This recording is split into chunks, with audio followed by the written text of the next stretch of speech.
विरार वसई पनवेल या 70 किलोमीटरच्या दुहेरी रेल्वे मार्गाची मंजुरी ही अंतिम टप्प्यात आलेली आहे। येत्या 21 डिसेंबरला याबाबत केंद्रीय मंत्रिमंडळाची बैठक होती आहे।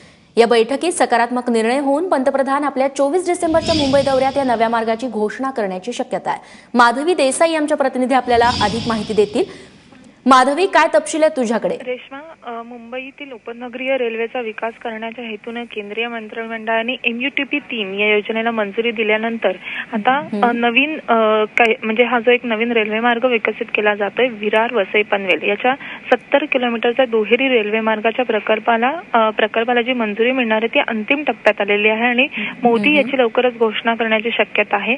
या मार्गावर एकूण 23 स्थानक आहेत आणि या 23 स्थानकांपैकी जी 11 स्थानके ही नव्याने बांधण्यात येणार आहेत आणि विशेष म्हणजे या मार्गावरील म्हणजे जे डोंबिवली स्थानक आहे त्याच्या जवळच नवी डोंबिवली नावाचं स्थानक बांधण्यात येणार आहे। नवीन पनवेल तसेच पनवेल कळंबोली दरम्यान टेंबोले अशा अनेक एकूण 11 स्थानक नव्याने बांधण्यात येणार आहेत। त्यामुळे मुंबईचा जो ताण आहे, मुंबई उपनगराचा जो ताण आहे तो कमी करण्याच्या हेतूने ही नवी स्थानक लवकरच मुंबईकरांच्या सेवेत दाखल होणार आहेत आणि याला अंतिम मंजुरी लवकरच मिळेल अशी प्रतीक्षा आता मुंबईकरांना आहे। रेश्मा, नक्कीच माधवी, धन्यवाद तू दिलेल्या या सगळ्या सविस्तर माहितीबद्दल।